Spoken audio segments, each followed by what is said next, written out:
Здравствуйте, уважаемые зрители, уважаемые слушатели. Меня зовут Валерий Табаков, я юрист.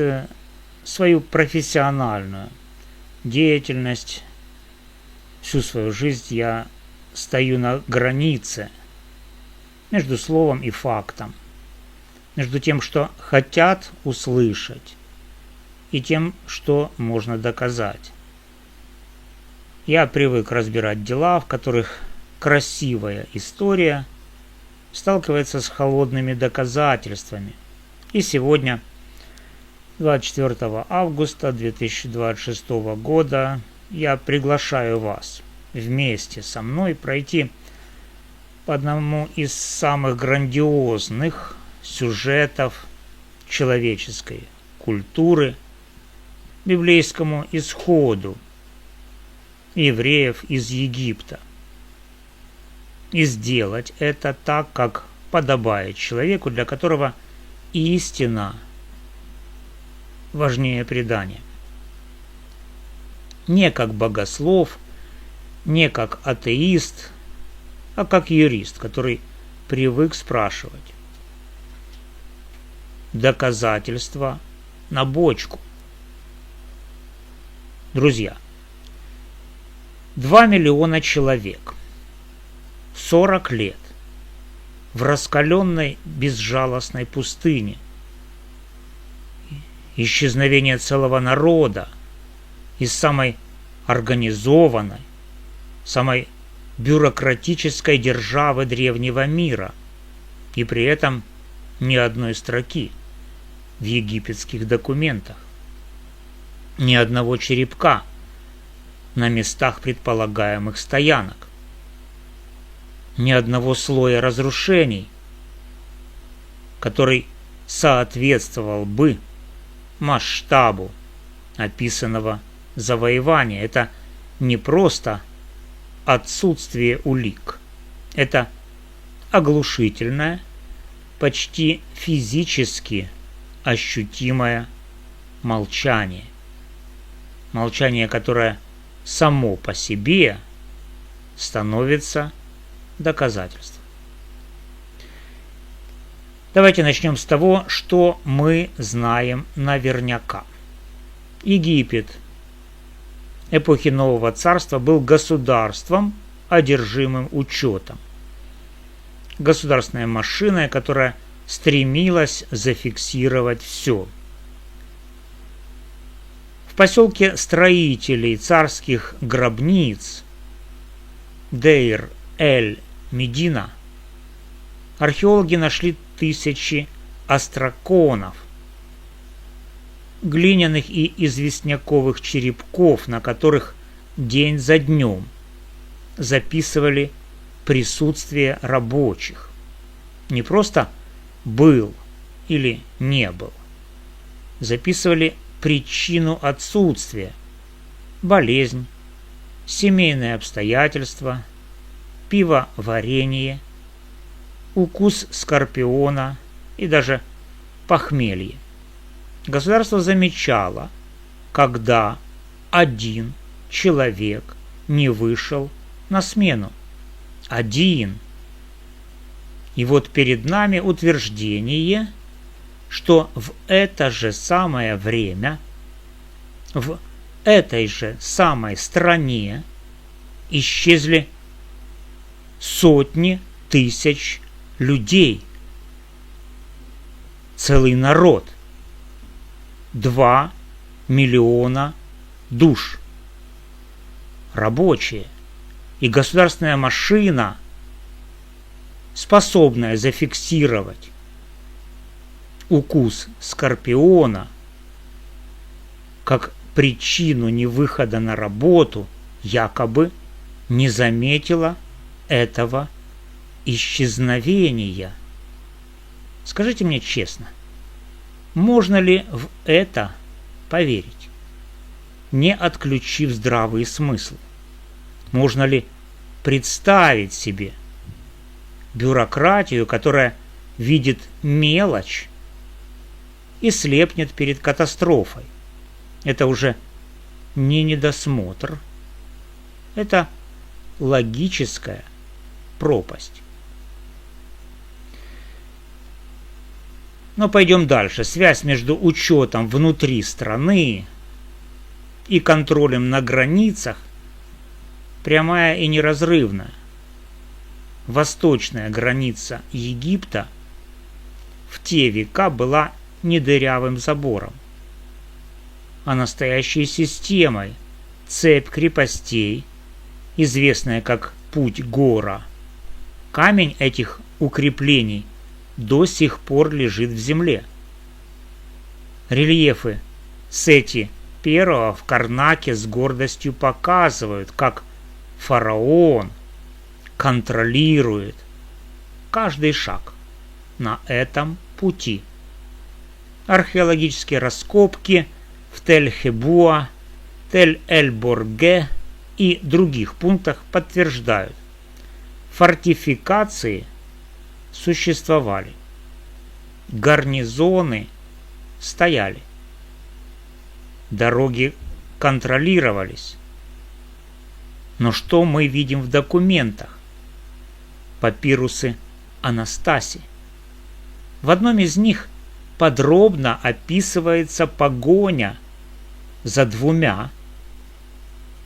всего лишь двумя беглыми рабами. Государство бросает силы, чтобы вернуть 2 человек. В другом документе фиксируется разрешение небольшой группе пастухов из Эдома пройти к водоемам. Каждое перемещение, каждая группа под присмотром.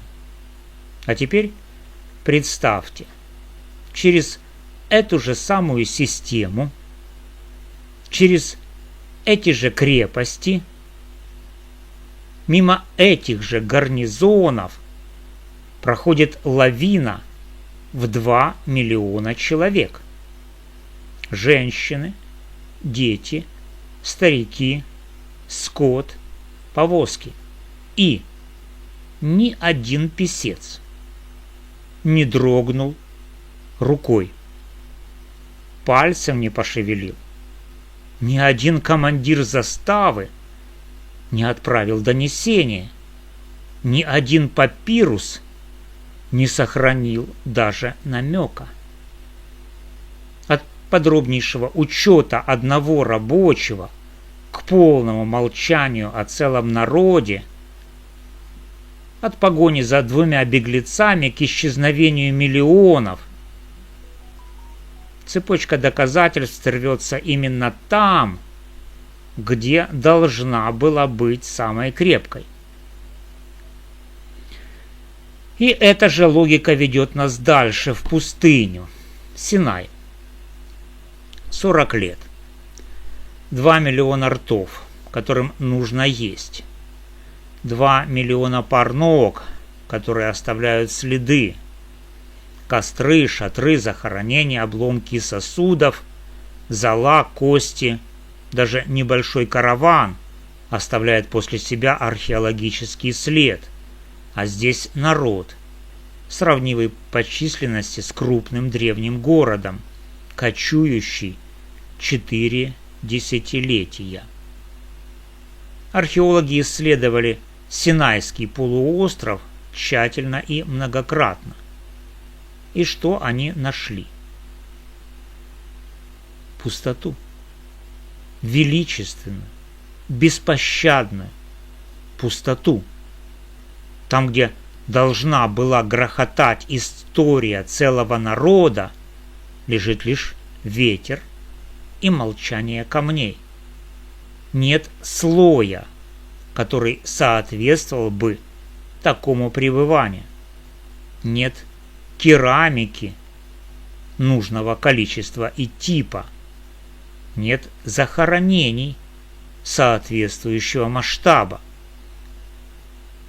Молчание пустыни продолжает молчание египетских архивов. Одно усиливает другое. Вместе они создают уже не просто отсутствие улик, а систему отсутствий. Теперь Ханаан. Согласно тексту, израильтяне приходят как завоеватели. Города падают, стены рушатся. От трубного гласа и меча должен возникнуть резкий культурный разрыв, слой разрушений, смена населения. Археология показывает иную картину. Многие из упомянутых городов в предполагаемое время либо уже лежали в руинах задолго до этого, либо продолжали существовать без следов апокалиптического штурма, либо разрушались по совершенно другим причинам и в другое время. Картина массового, стремительного завоевания, описанная в тексте, не находит себе материального подтверждения. И снова та же логика. Если народ действительно пришел огромной массой и сокрушил землю, земля должна была это запомнить. А земля молчит. Единственная египетская надпись, где прямо звучит имя Израиль, стела фараона Мернептаха конца XIII века до нашей эры. Вслушайтесь внимательно в то, что она говорит. Израиль назван уже как народ, находящийся в Ханаане, не как группа, только что вышедшая из Египта, не как беженцы, бредущие по пустыне. Он уже там. Эта надпись не подтверждает классическую схему исхода. Она ей противоречит. Она ставит Израиль на карту именно там и тогда, где библейский рассказ еще только подводит его к границам земли обетованной. Теперь я обязан, как юрист, рассмотреть возражения. Я не имею права их игнорировать. Более того, я должен разобрать их так же тщательно, как разбираю доказательства обвинения. Первое возражение, самое частое: египтяне не записывали своих поражений. Они писали только о победах. Да, парадные надписи на стенах храмов действительно предпочитали славу, но мы говорим не только о парадных стенах, мы говорим о хозяйственных документах, о пограничных донесениях, о частных остроконах, о повседневной бюрократии. Неужели вся государственная машина от писца в Дейр-эль-Медине до командира заставы на пути гора вдруг и одновременно онемела именно в этот исторический момент? Неужели укус скорпиона оказался важнее гибели армии и бегства целого народа? Это возражение объясняет молчание триумфальных рельефов. Оно не объясняет молчание всего остального. Второе возражение. Численность была сильно преувеличена. На самом деле вышла небольшая группа. Тогда давайте будем последовательны до конца. Если речь идет о небольшой группе, библейский текст в его нынешнем виде перестает быть историческим описанием. Он становится литературой, теологией, величественным национальным мифом.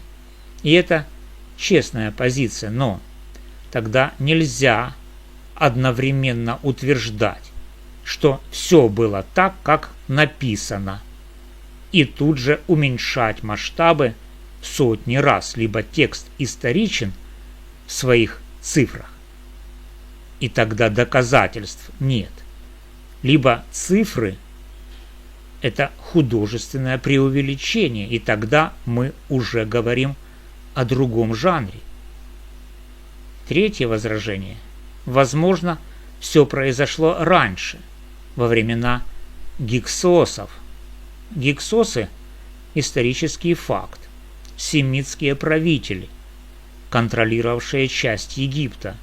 Их изгнание – тоже факт, но отождествлять изгнание чужеземной династии с историей порабощенного народа, ведомого пророком через море и пустыню под знамениями и казнями, это уже не чтение источников, это желание во что бы то ни стало спасти легенду, подгоняя под нее любые удобные события.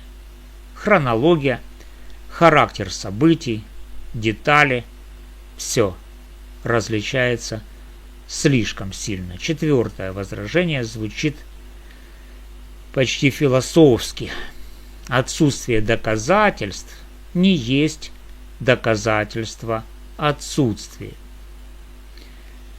Вправе это верно лишь до определенного предела, когда ожидаемые доказательства должны существовать в огромном количестве и в самых разных независимых источниках, и их нет нигде, молчание само приобретает доказательственную силу, особенно если в тех же самых источниках подробно фиксируются события гораздо менее значимые.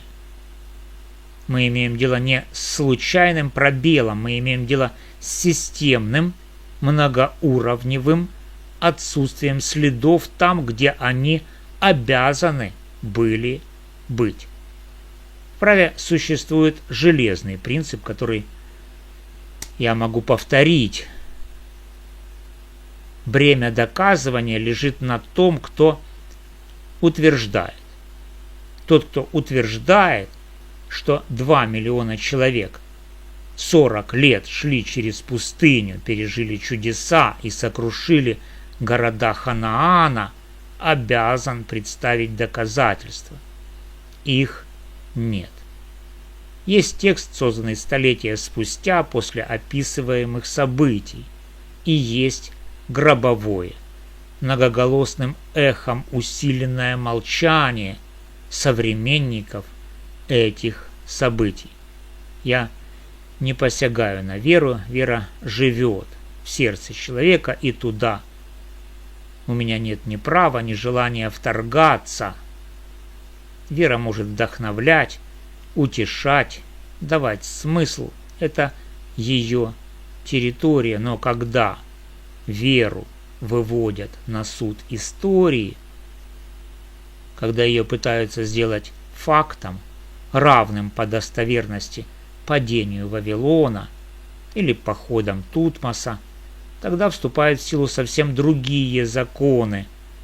Законы доказательства, законы материального следа, законы того, что оставляет после себя реальное событие. И реальность говорит ясно, твердо и беспощадно. Египет, который считал каждого рабочего и записывал причину его отсутствия, не заметил исчезновения народа. Граница, которая поднимала тревогу из-за 2 беглецов, пропустила 2 миллиона. Пустыня, которая хранит следы даже скромных караванов, не сохранила ничего от 40-летнего пути. Города, которые должны были гореть и падать, молчат о таком завоевании.